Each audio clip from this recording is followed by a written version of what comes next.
जय हिंद साथियों, आप सभी का स्वागत है मेरे इस नए YouTube चैनल श्रीगिर क्लासेस 2.0 के इस नए प्लेटफॉर्म पे। ये आपका चैनल बीएससी एग्रीकल्चर के जितने भी सेमेस्टर वाइज आपके एग्जाम हो रहे हैं, बीएससी एग्रीकल्चर आपका जो है उसमें सेमेस्टर वाइज जो एग्जाम आपके चल रहे हैं उसके लिए है क्या, उसके लिए है आपके सभी सेमेस्टर की क्लासें इस पे चल रही हैं। आपकी फर्स्ट की चल रही है, सेकंड की चल रही है।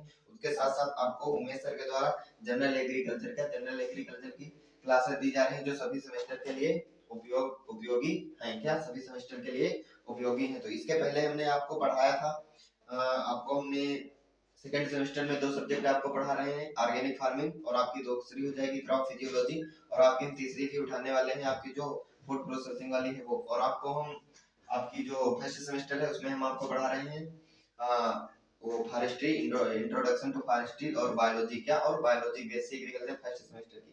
तो हम बेसिकली आपको यहाँ पर आज जो पढ़ने वाले हैं वो पढ़ने वाले हैं सेकंड सेमेस्टर क्या, सेकंड सेमेस्टर सेकंड सेमेस्टर क्या पढ़ने वाले हैं, सेकंड सेमेस्टर पढ़ने वाले हैं। सेकंड सेमेस्टर में हम पढ़ने वाले हैं ऑर्गेनिक फार्मिंग क्या, ऑर्गेनिक फार्मिंग, ऑर्गेनिक फार्मिंग। आपकी जो ऑर्गेनिक फार्मिंग होती है इसकी हिंदी में कहते हैं जैविक खेती क्या, जैविक खेती। क्या पढ़ने वाले हैं, ऑर्गेनिक फार्मिंग यानी कि जैविक खेती। इसके पहले हमने आपको जैविक खेती बताया, उसको जैविक खेती करने की प्रक्रिया क्या है वो उसको बताया, और जैविक खेती के लाभ बताए। इसके पहले आपको जो वीडियो मिली उसमें हमने क्या बताया, जैविक खेती के लाभ, जैविक खेती करने के क्या क्या लाभ होते हैं, कैसे कैसे क्या लाभ होते हैं वो हम आपको बता चुके हैं। अगर आप वो वीडियो नहीं देखे तो इसकी प्लेलिस्ट में जाएंगे, वहां पर आपको वीडियो मिल जाएगी क्या, वीडियो मिल जाएगी। एक लाभ में हमने आपको जैविक खेती के क्या बताए हैं, लाभ। और आज हम यहाँ पर देखने वाले हैं कि जैविक खेती के सिद्धांत क्या होते हैं, जैविक खेती के जो आपके प्रिंसिपल होते हैं वो क्या होते हैं, ऑर्गेनिक फार्मिंग के प्रिंसिपल कौन कौन से होते हैं, उनके सिद्धांत कौन कौन से होते हैं। तो इनके सिद्धांत अगर हम देखें तो आपकी एक जो संस्था है IFOM क्या, international federation of organic agriculture क्या, international federation of organic agriculture movements, अगर उसके अकॉर्डिंग देखें तो वो भी हमें क्या इसके प्रिंसिपल बताता है क्या, उसके प्रिंसिपल बताता है। उसके बाद हम आपको ये बताएंगे और उसके साथ साथ हम आपको दूसरे प्रिंसिपल भी बताएंगे कि आपकी जो ये संस्था है IFOM international federation of organic agriculture movement क्या, international federation of organic agriculture movements, इन्होंने क्या क्या हमें ऑर्गेनिक खेती करने के सिद्धांत कौन कौन से दिए। और उसके बाद हम देखेंगे कि जो हमारे इस समय आपकी ऑर्गेनिक फार्मिंग की जा रही है उसमें कौन कौन से सिद्धांत दिए गए हैं या कौन कौन से सिद्धांत अपनाए जा रहे हैं। तो हम आपको दो टाइप के इसमें सिद्धांत बताने वाले हैं। आपका जो ये संस्था है आपका मूवमेंट से, उसमें क्या क्या कौन कौन से सिद्धांत प्रोवाइड करवाएंगे ऑर्गेनिक खेती करने के लिए, जैविक खेती करने के लिए, और आपके और कौन से सिद्धांत है। तो हम हेडिंग डाल लेंगे ऑर्गेनिक फार्मिंग के सिद्धांत क्या, जैविक खेती के सिद्धांत, जैविक खेती के सिद्धांत। क्या आपका टॉपिक हो जाएगा organic farming principle of organic farming क्या, प्रिंसिपल ऑफ ऑर्गेनिक फार्मिंग क्या हो जाएंगे, प्रिंसिपल ऑफ ऑर्गेनिक फार्मिंग यानी जैविक खेती के सिद्धांत। तो उसके बाद हम जैविक खेती के सिद्धांत जो देखेंगे तो सबसे पहले हम देखेंगे कि इसमें आपकी जो ये आपकी ये है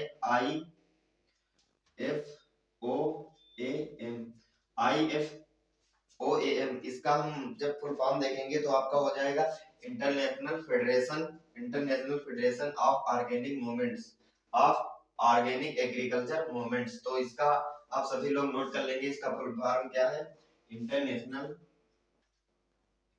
आपका ये फुल फॉर्म एक नंबर में भी पूछ सकता है आपके पेपर में। तो international federation, international federation of organic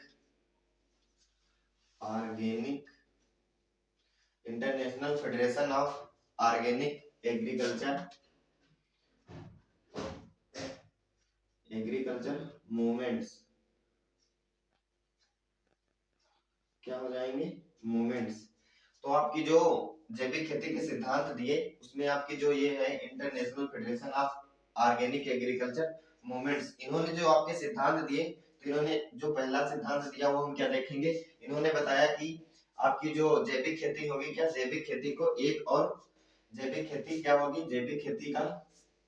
जैविक खेती सजीव परिस्थितिकी प्रणालियों पर आधारित होनी चाहिए। क्या बताया कि जैविक खेती सजीव, लिख लीजिए, जैविक खेती सजीव,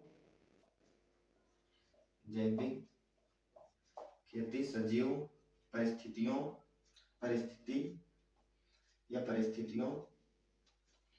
की प्रणाली पर आधारित हो। क्या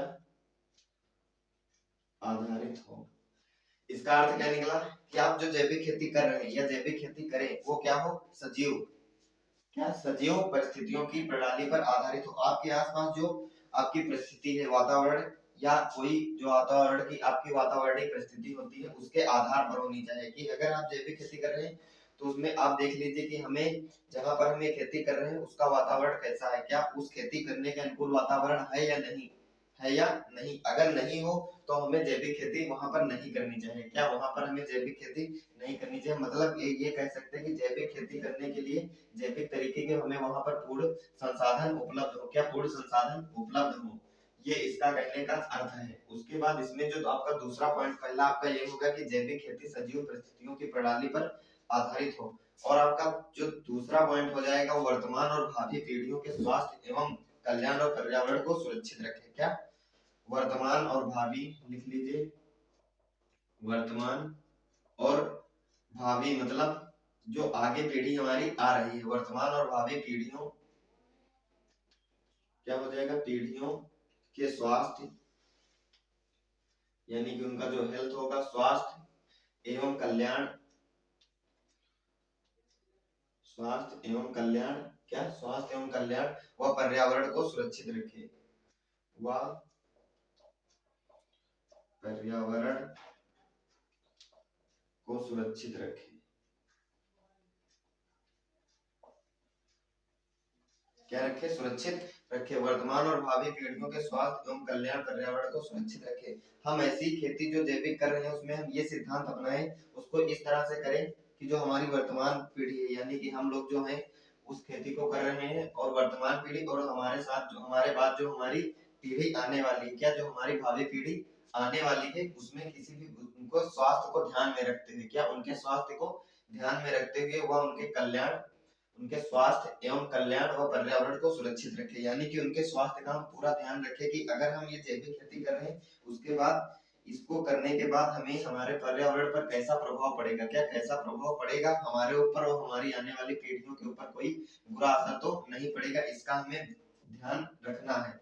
और इसके साथ साथ हमें पर्यावरण को भी बचाना है। क्या हमारे पर्यावरण को भी बचाना है। जैसे रासायनिक खेती आपकी जो है उसमें पर्यावरण को बहुत ही दूषित करता चला जा रहा है। हमारी रासायनिक खेती जो हमारा पर्यावरण उसको बहुत प्रदूषित करते हुए चला जा रहा है। तो यहाँ पर हम ये ध्यान रखेंगे कि वर्तमान और भावी पीढ़ियों के स्वास्थ्य एवं कल्याण और पर्यावरण को सुरक्षित रखें। आपका दूसरा पॉइंट हो गया सुरक्षित रखें। इसके बाद आपका जो तीसरा पॉइंट हो जाएगा वो हो जाएगा कि जैविक खेती ऐसी संबंधों पर आधारित होनी चाहिए जो पर्यावरण और जीवन की प्रक्रियाओं के संबंध में न्याय संगतता सुनिश्चित करे। क्या इसका कहने का अर्थ यह है कि जैविक खेती ऐसे संबंधों पर आधारित होनी है जो पर्यावरण और हमारे जीवन के बीच न्याय संगतता रखे। क्या हमारे जीवन के बीच न्याय संगतता रखे, न्याय संगतता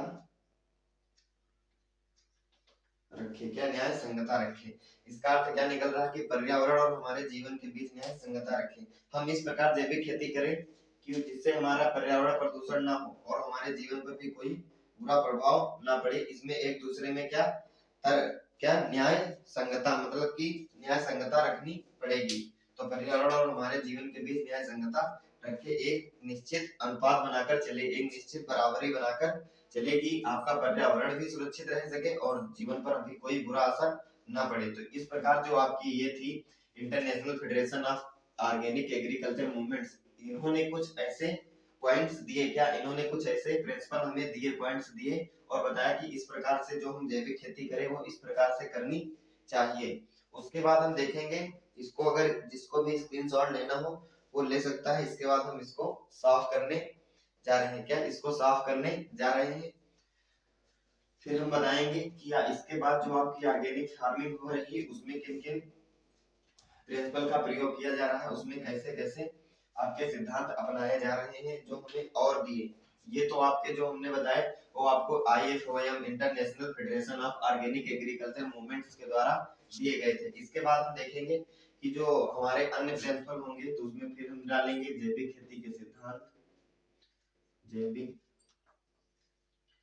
खेती के सिद्धांत यानी प्रिंसिपल ऑफ ऑर्गेनिक फार्मिंग सिद्धांत, जैविक खेती के सिद्धांत। इन्होंने इनमें सबसे पहले हमें यह बताया कि फसल अवशेषों का उचित उपयोग करना चाहिए। फसल पहला इसमें हो जाएगा फसल अवशेषों का उचित उपयोग, फसल अवशेषों का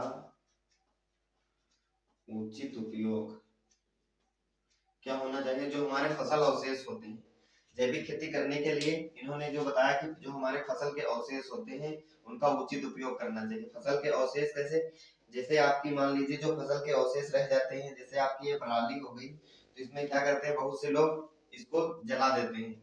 तो अगर जलाएंगे तो वो केवल एक स्थान पर ही जल जाएगी और वहां की मिट्टी क्या हो जाएगी, बेकार हो जाएगी। जब एक स्थान पर उसको आप जला देंगे तो क्या वहां की मिट्टी बेकार हो जाएगी,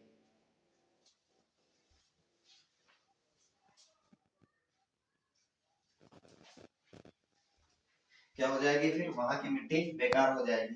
तो वही यहाँ पर दिया फसल अवशेषों का उचित उपयोग। जो फसल के हमारे अवशेष रह जाते हैं उनका उचित तरीके से उपयोग करना चाहिए। कुछ फसल के ऐसे अवशेष होते हैं जिन्हें हम अगर फसल कट जाए उसके अवशेष जो हमारे रह जाते हैं उनको खेत में डाल दें, क्या उनको खेत में डाल दे, फिर उसकी जुताई कर दे, क्या खेत की जुताई कर दे तो जो अवशेष होंगे वो फसल के साथ साथ कट जाएंगे, क्या हमारी जुताई के साथ साथ वो कट जाएंगे, छोटे छोटे टुकड़े हो जाएंगे। उसके बाद अगर उसमें हम पानी भर दे, क्या पानी भर दे तो हमारे पानी भरेंगे तो सड़ जाएंगे, क्या सड़ने की प्रक्रिया होगी, वो पूरा सड़ जाएगा। जब सड़ जाएगा तो क्या हो जाएगी, एक प्रकार की खाद, हरी खाद तैयार हो जाएगी। तो कुछ जो हमारे फसल के अवशेष होंगे उसका उचित उपयोग हो जाएगा, क्या उन फसलों के जो हमारे अवशेष होंगे उनका उचित उपयोग हो जाएगा। इसमें आपका पहला पॉइंट ये हो गया। उसके बाद इसमें जो आपका जो दूसरा पॉइंट बनेगा वो आपका होगा फसल चक्र अपनाना। क्या फसल चक्र अपनाए, फसल चक्र यानी कि जो आपका फसल चक्र में यानी कि क्रॉप रोटेशन।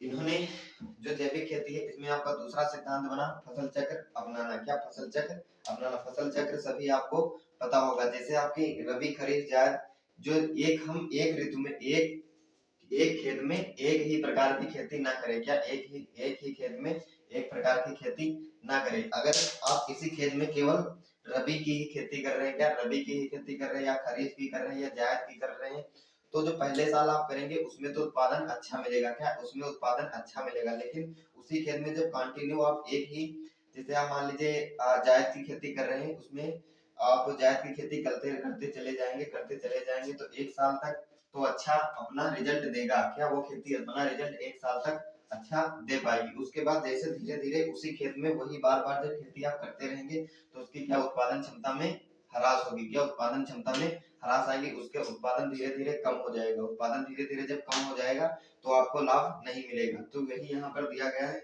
कि फसल चक्र अपनाना चाहिए, क्या फसल चक्र जरूर अपनाना चाहिए। जो आपकी खेती होगी जैविक खेती होगी उसमें फसल चक्र अपनाना पड़ेगा, यानी क्रॉप रोटेशन आपको करना पड़ेगा। रबी खरीफ जायद तीनों प्रकार की आपको एक खेत में फसल लेनी पड़ेगी, क्योंकि इसमें जो कुछ जब आप फसल चक्र अपनाएंगे तो इसमें आपकी जो दलहने वाली फसलें आएंगी, क्या दलहने वाली फसलें आएंगी तो उनके जो जड़ें होती हैं उनमें क्या होता है, राइजोबियम, क्या राइजोबियम जीवाणु होता है जो हमारे वायुमंडल से नाइट्रोजन का फिक्सेशन आपकी भूमि में करता रहता है। तो जो आपकी भूमि होती है, जो मृदा होती है, आपकी जो खेत की मृदा होती है उसमें क्या होती है, नाइट्रोजन की अगर कमी होती है तो वहां पर जब वो जीवाणु नाइट्रोजन नाइट्रोजन का फिक्सेशन करेगा तो वहां पर वो एक स्थिर में क्या नाइट्रोजन एक अनुपात में आ जाएगी, क्या जिस खेत को जितनी चाहिए उतनी नाइट्रोजन मिलती रहेगी। ये आपका इसमें दूसरा हो गया क्या, फसल चक्र अपनाना। उसके बाद आपका तीसरा हो जाएगा मृदा संरक्षण। मृदा संरक्षण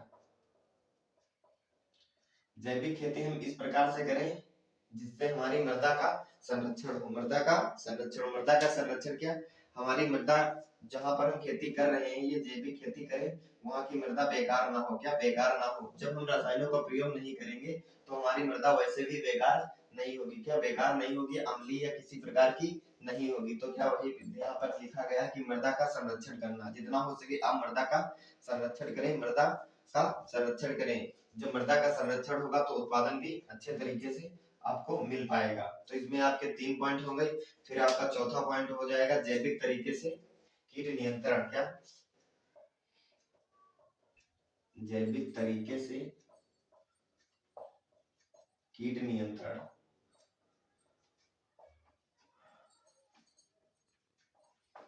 आप जब जैविक खेती करें, आप जब जैविक खेती करेंगे तो उसमें जो आपके फसलों में कीट लगेंगे। क्या फसल में, क्योंकि स्वाभाविक है जब आप खेती करेंगे तो उसमें विभिन्न प्रकार के भी कीटों का प्रकोप होगा। का कीटों का प्रकोप होगा, तो जो कीटों का प्रकोप होगा तो उसमें उन जो कीटों से बचने के लिए आपको क्या तरीका अपनाना होगा, जैविक तरीका ही अपनाना होगा। वो जो कीट होंगे उनको अपनी फसल से खात्मा करने के लिए, खत्म करने के लिए आप जैविक तरीके से कीट नियंत्रण करेंगे। क्या जैविक तरीके से कीट नियंत्रण करेंगे, ये आप नहीं करेंगे। आप जैविक खेती कर रहे हैं, आपकी खेत में कीट लग गया तो आप लाए और विभिन्न प्रकार के रसायनों को उसमें डाल दिया। क्या विभिन्न प्रकार के रसायनों को उसमें डाल दिया, आपका कीट खत्म होगा, तब कहा कि आपकी जैविक खेती मानी जाएगी। तब तो आपकी क्या हो जाएगी, रासायनिक खेती हो जाएगी। तो इसमें आपका जो चौथा पॉइंट होगा कि जैविक तरीके से कीट नियंत्रण, कीटों का जैविक तरीके से कीट नियंत्रण होगा। और इसमें आपका जो पांचवा पॉइंट हो जाएगा वो आपका हो जाएगा कार्बनिक खादों का प्रयोग।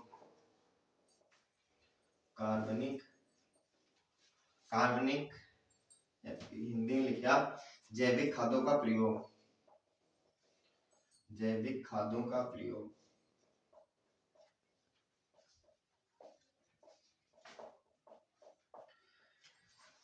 obvious सी बात है, आप देखिए अगर आपकी जैविक खेती होगी तो उसमें जैविक ही खादों का प्रयोग आपको करना होगा। क्या आप अगर जैविक खेती कर रहे हैं तो आपका जो उसमें खाद पड़ेंगी, उर्वरक पड़ेंगे, वो आपके क्या हो, जैविक हो ही हो। ऐसा नहीं कि आप लाकर बाहर से रासायनिक खादों का प्रयोग कर देंगे। क्या रासायनिक खादों का प्रयोग कर देंगे, अगर आप रासायनिक खादों का प्रयोग करेंगे तो वो आपकी रासायनिक खेती मानी जाएगी। तो इसमें आपके सिद्धांत में यही दिया गया कि जैविक खादों का प्रयोग आपको करना है। जैसे जैविक खाद में आपकी ये आ जाएगी, आपकी हरी खाद आ जाएगी। हरी खाद के साथ साथ आपकी जो एफओआईएम होती है, पशुओं के द्वारा जो बनाई जाती है, उसे वो आपकी खाद आ जाएगी। इसमें इन प्रकार की खादों का प्रयोग करना है आपको, अन्य किसी खादों का प्रयोग नहीं करना है या अन्य उर्वरकों का इसमें प्रयोग नहीं करना है। तो इस क्लास में हम आपको बताएं क्या, जैविक खेती के सिद्धांतों को 2 पार्टों में बताया। आपकी जो इंटरनेशनल फेडरेशन ऑफ एग्रीकल्चर या ऑर्गेनिक एग्रीकल्चर मूवमेंट्स, उन्होंने जो आपको कुछ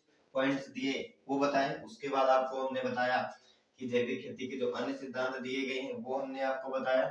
तो यहाँ पर 2 तरीकों से 2 पार्टों में हमने आपको ऑर्गेनिक फार्मिंग के सिद्धांत बताए, ऑर्गेनिक फार्मिंग के प्रिंसिपल बताए, जैविक खेती के सिद्धांत बताए। आई होप आप लोगों को इतना अच्छे से समझ में आया होगा। इसके बाद हम आपकी जो क्लास लगेगी ऑर्गेनिक फार्मिंग की, उसमें आपके सिलेबस में दिया गया है कि हमारी जो स्कोप क्या है इसका, ऑर्गेनिक फार्मिंग का हमारे इंडिया में स्कोप क्या है ये बताएंगे। स्कोप को बताते हुए उसी क्लास में हम आपको ये बता देंगे आपका सिक्किम और मध्य प्रदेश, क्या सिक्किम और मध्य प्रदेश वहां से कैसे आपकी ऑर्गेनिक फार्मिंग की न्यू बड़ी ऑर्गेनिक फार्मिंग कैसे खेती स्टार्ट हुई और उसमें क्या क्या चेंजेस देखने को मिले। क्योंकि आपका जो सिक्किम राज्य है वो 100% जैविक खेती वाला राज्य बन चुका है। क्या 100% जैविक खेती वाला राज्य बन चुका है। तो आज के लिए बस इतना ही, मिलते हैं किसी अगली वीडियो में बेहतर टॉपिक के साथ, अच्छे कंटेंट के साथ।